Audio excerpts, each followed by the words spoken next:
Let's talk elections here because one of the biggest local races we had our eye on Tuesday is heading to a runoff. Richmond County Sheriff Richard Roundtree came up just shy of the 50% plus one vote needed to win the election outright. So he heads to a runoff with Eugene Brantley, who got 28% of the vote. Bo Johnson got 23% of the vote, knocking him out of the running.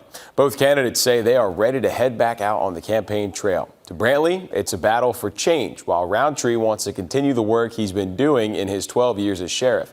Roundtree says he's been here before as he faced a runoff 12 years ago and won. While he says he's ready to do it again, Brantley says the numbers tell a different story about how voters feel.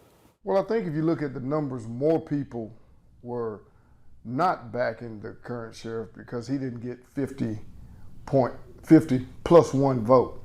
So that meant that more people feel like we need change, whether it was me or Bo Johnson. I'm feeling pretty good based on the numbers. Anytime that you can secure double the amount of votes of your opponents, it sends a good indication for you.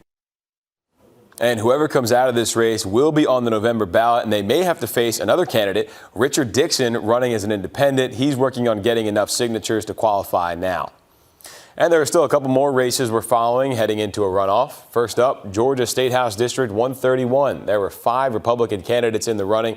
Rob Clifton has the lead at 49%, but again, you need 50% plus one vote to win outright. So he will be going to a runoff against Paul Abbott, who got 19%. The other candidates were Russell Wilder, Benjamin Cairns, and David Byrne. The other race to a runoff is Augusta Judicial Circuit Superior Court Judge Charles Lyons and Matt Matson get ahead to the runoff there. Lyons got 43% of the vote, Matson 31%. Willie Saunders with 26% did not make it to the runoff. So you can catch these results and many, many more up on our website.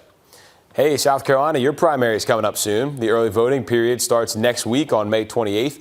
Early voting centers will be open from 8:30 to 5, and then that ends on June 7th. Just remember, if you want to send in an absentee ballot, you have until the 31st at 5 o'clock to apply. You can check out your sample ballot, voting location, and more on scvotes.gov. We've got a link to that on our website.